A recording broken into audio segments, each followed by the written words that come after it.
ముఖ్యమంత్రి గారి ఇంటికి వెళ్ళినప్పుడు బాగున్నావు అని అడిగిన తర్వాత నేను రిప్రజెంటేషన్ ఇస్తూ ఉంటే పిలిచి వారి సలహాదారుని పిలిచి సెల్ఫ్ డిక్లరేషన్ ఇచ్చి ఈ ఇష్యూ డిజాల్వ్ చేయని చెప్పి పర్సనల్ గా పిలిచి చెప్పినటువంటి సందర్భం. మరియు అయినప్పటికీ కూడా వారు చెప్పిన తర్వాత కూడా ప్రభుత్వానికి చెడ్డ పేరు తీసుకురావడానికి, ఎందుకు అంటే ఇది నేను కష్టపడ్డ ప్రభుత్వం, నేను 18 సంవత్సరాలు పార్టీలో పనిచేసినటువంటి వాడిని, ఆ పార్టీ కోసం మిమ్మల్ని చాలా మందిని మీరు పనిచేయండి అని చెప్పి చాలా సందర్భంలో కోపపడ్డటువంటి సందర్భం. అందరూ ఒకవైపున్న నేను ప్రతిపక్షంలోనే ఉండి నా వాయిస్ వినిపిస్తా అని చెప్పి బాధపడ్డటువంటి సందర్భం. ఎవరు అవునన్నా కాదన్నా ఇది వాస్తవం. కాబట్టి ఎన్ని ఉదాంతాలు ఉన్నప్పటికీ కూడా గౌరవ ముఖ్యమంత్రి గారు మనకు జనవరి 15వ తారీఖున జీవో ఇస్తే కనీసం బోర్డు సెక్రటరీగా ఉన్నటువంటి వారు లేనటువంటి సందర్భాన్ని చూసి ఒక మిక్స్డ్ ఆక్యుపెన్సీ కళాశాలల కోసం విద్యార్థికి 2,500 రూపాయలు ఫైన్ గాని, అనుబంధ గుర్తింపుకు ఎప్పుడు కూడా 1971లో బోర్డు ఎప్పుడైతే గౌరవ పివి నరసింహారావు గారి ఆధ్వర్యంలో బోర్డ్ ఆఫ్ ఇంటర్మీడియట్ ఏర్పాటు చేయబడ్డదో ఎప్పుడు కూడా ఎన్ని కళాశాలలకు అనుబంధ గుర్తింపు పైన ఫైన్ వేసినటువంటి దాఖలాలు లేవు. అలాంటి డిసిషన్ తీసుకున్నారు గౌరవ సెక్రటరీ గారు. వారికి ఎలాంటి ప్రేమ, ఎంత వారికి అభిమానమో ఈ తెలంగాణ నిరుద్యోగ పట్టభద్రులు ఏర్పాటు చేస్తున్నటువంటి కళాశాలల పట్ల మనమందరం కూడా ఒక్కసారి ఆలోచన చేయాలి. మేము ఫస్ట్ కలిసినప్పుడు ఆయన ఒక మాట అన్నాడు, నాకు నవ్వొచ్చింది కానీ వంగి దండం పెట్టి thank you sir, thanks sir అని చెప్పిన 4 సార్లు.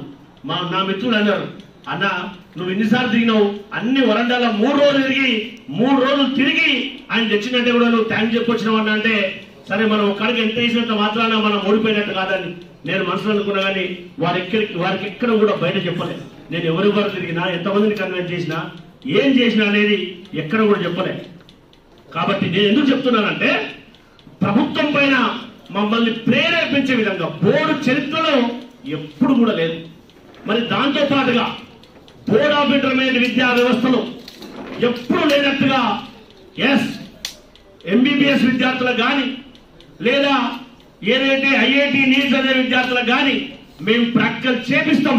100% మా బాధ్యత. ఒక కళాశాల నిర్వాహకుడిగా, అవగాహన ఉన్నటువంటి సబ్జెక్ట్ ఎక్స్పర్ట్స్ గా, అవగాహన మేరకు పిల్లల యొక్క భవిష్యత్తు మా బాధ్యత. కాబట్టి ఖచ్చితంగా వారికి సబ్జెక్ట్ నేర్పించడం మా బాధ్యత.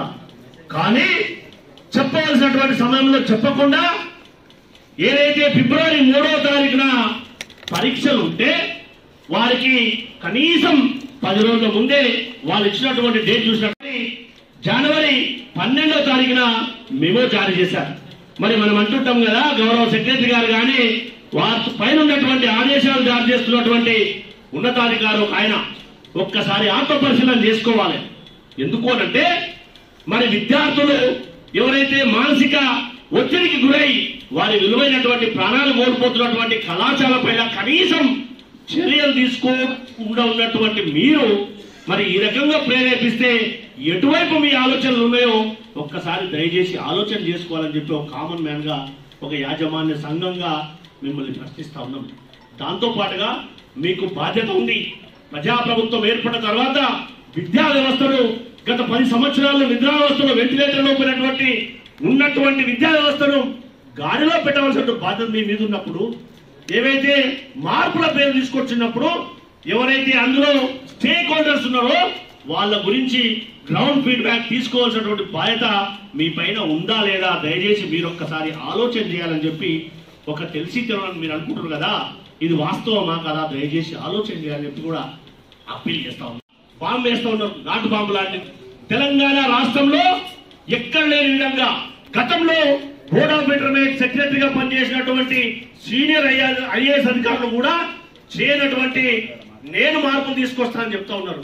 మరి ఏదైతే మీరు ఆలోచిస్తున్నారో ఫైర్ యాక్ట్ ద్వారా అబౌవ్ 6 మీటర్స్ కనుక విద్యా సంస్థలు నడిస్తే ఏదైతే ఫిల్ 80 అంటూ ఉన్నారు కదా, దయచేసి మీరు ఒక్కసారి మీ లీగల్ అడ్వైజర్ మీరు దయచేసి మొత్తం పేజీ చదవండి సార్.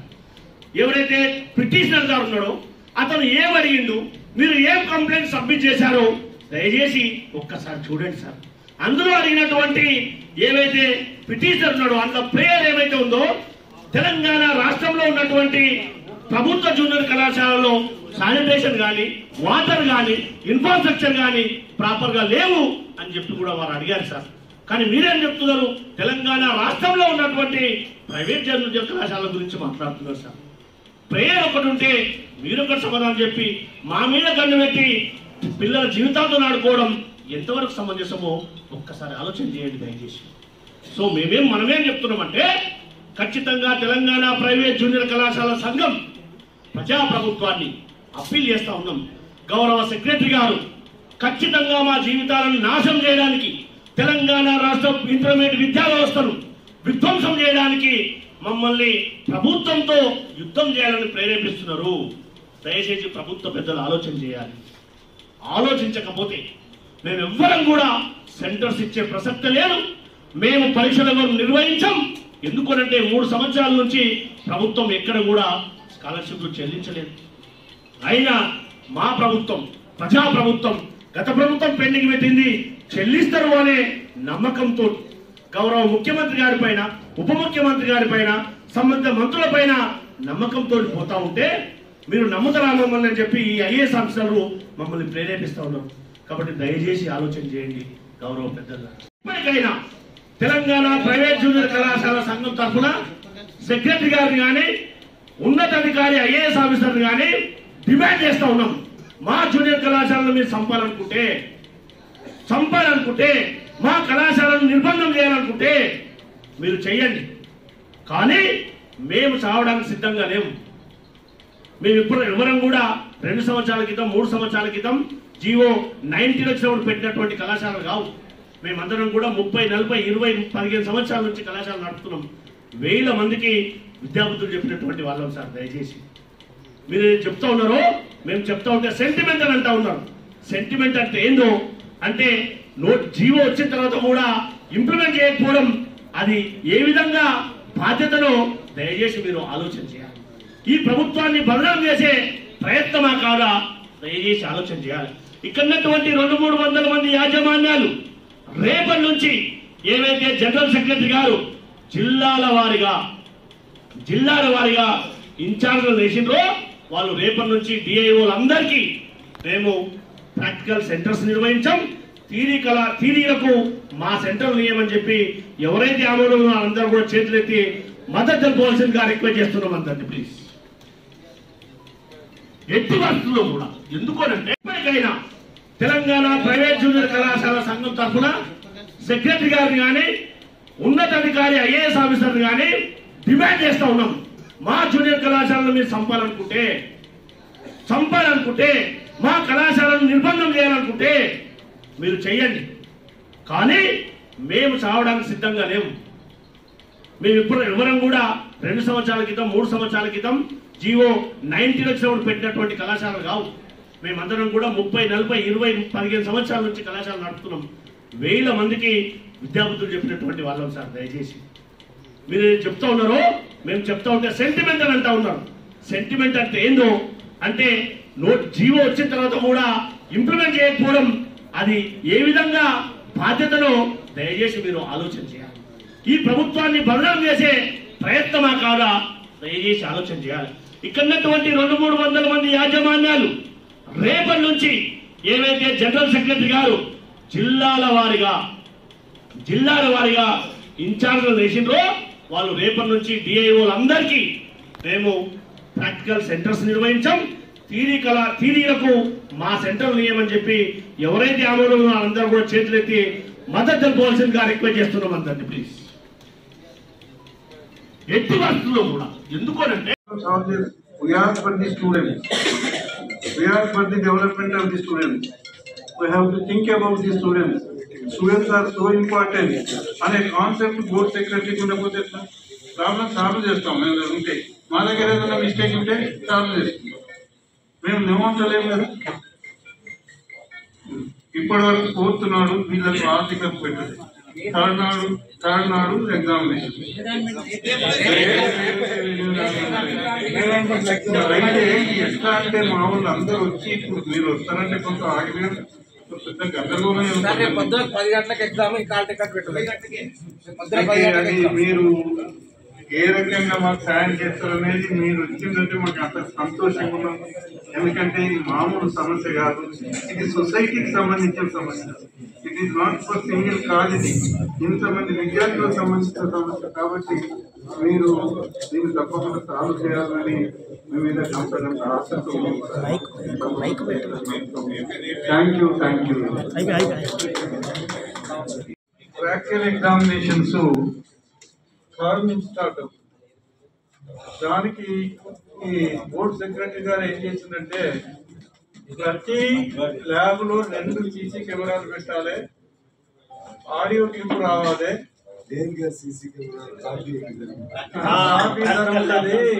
మీరు ప్రాక్టికల్ దందా చేస్తున్నారు అన్న ఉద్దేశంతో ఇప్పుడు ఫిజిక్స్, కెమిస్ట్రీ, బాటనీ, జువాలజీలో 8 సీసీ కెమెరాలు పెట్టాలి అని ఆయన ఎంత అనుకున్నాడో తెలియదు. ఎక్స్టర్నల్ ఉంటారు, డిపార్ట్మెంటల్ ఆఫీసర్ ఉంటాడు. లేదు అట్లా కాదు, ఆయనకు పెద్ద డౌట్ వచ్చింది. అయితే ఇప్పుడు 11th ఇంజనీరింగ్ కాలేజ్ ఉన్నాయి, అందరూ డిగ్రీ కాలేజ్ ఉన్నాయి, పీజీ కాలేజ్ ఎంత లేవు. ఇంటర్మీడియట్ స్టూడెంట్స్ కు ఫస్ట్ టైం ప్రాక్టికల్, వాళ్ళు యంగ్ స్టూడెంట్స్, వాళ్లకు సీసీ కెమెరాలను చూసుకుంటే ఎక్స్టర్నల్ ఏమంటాడు కదా అంటే అది కెమెరాలు ఉన్నాయిరా, మీరు కదలొద్దు, అసలుకే ఇటు కదలొద్దు, అటు కదలొద్దు, ఎటు చూడొద్దు అని వాళ్ళని బెదిరిస్తే practicals to get the concept about the practical is so important. To do the practical is not so important. అనే కాన్సెప్ట్ మీద ఇంటర్మీడియట్ ఎడ్యుకేషన్ ఉన్నప్పుడు ఈయన ఎట్లా పెడతారు అసలు? నేనైతే బోర్డు కూర్చున్నప్పటి నుంచి స్టూడెంట్ కాలేదు. అయితే ఇన్ని రోజులకు ఎంతో నేను చెప్పిన సార్తో మాట్లాడినా, సార్తో కూడా సార్ నేను ఎన్నో నడిపిస్తున్నా, మా దగ్గర ఇంజనీరింగ్ కాలేజ్ నాకు 3 లేవు, యూనివర్సిటీ ఉండదు, మెడికల్ కాలేజ్ ఎక్కడ సీసీ కెమెరాలు లేవు. అప్పుడు ఇంటర్మీడియట్ స్టూడెంట్స్ కు 15 రోజులు ఎగ్జామినేషన్ ఉండగా సీసీ కెమెరాలు ఎట్లా పెడతారు? మీరు ఏ రకంగా పెడతారు? వాళ్ళ మానసికమైన ఒత్తిడిని మీరు స్ట్రిక్ట్ చేయండి, మీరు ఇన్స్పెక్షన్ చేయండి. కాపీ జరుగుతుందన్న ఆలోచన జరగకుండా చూడండి. మేము కూడా కోఆపరేషన్ చేస్తాం, అన్ని సరిగా చెప్పినాం. కాబట్టి మా మీరు తప్పకుండా ఈ విషయాన్ని తీసుకోవాలి. ఎందుకంటే 4 లక్షల మంది స్టూడెంట్స్ సెకండ్ ఇయర్ స్టూడెంట్స్ అంతే. ఇప్పుడు మొదలు అదే mixed occupancy fine 2,500 exam fee. Mixed occupancy అంటే అంతే కాదు. నేను చెప్తాను సార్, నేను చెప్తాను. ఒక బిల్డింగ్ లో ఒక జూనియర్ కాలేజీ ఉండాలి, సగమేమో వేరే ఉన్నది, సగమేమో జూనియర్ కాలేజ్ ఉన్నది. వాళ్ళకి అట్లా నడిపించొద్దు. కాలేజ్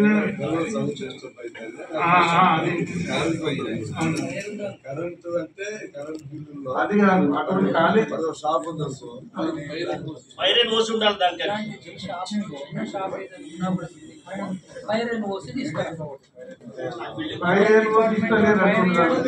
లేకపోతే అయితే అతను రూల్ ప్రకారం ఏం చెప్పినట్టు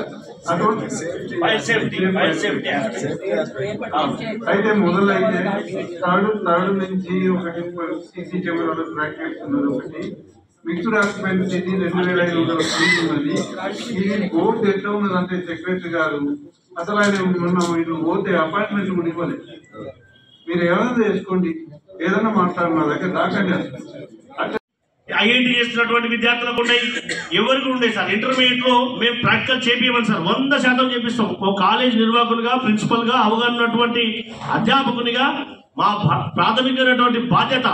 కానీ అది జనవరి 12వ తారీఖున ఆదేశాలు జారీ చేస్తే అక్కడ చాలా స్పష్టంగా మెన్షన్ చేశారు, సీసీ కెమెరాలు పెడితే పెట్టండి, లేకపోతే మీ ప్రాక్టికల్ సెంటర్ కానీ థియరీ సెంటర్ కానీ మేము ఇయ్యము అని చెప్పి బోర్డు సెక్రటరీ గారే మమ్మల్ని ప్రేరేపితం చేసే విధంగా వారి యొక్క ఆదేశాలు ఉన్నాయి సార్.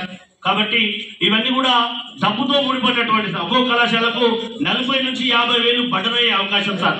ఒక 10 మీటర్స్ వరకు ఆ సౌండ్ 2 లక్షల వరకు బటన్ అయ్యే అవకాశం ఉంది సార్.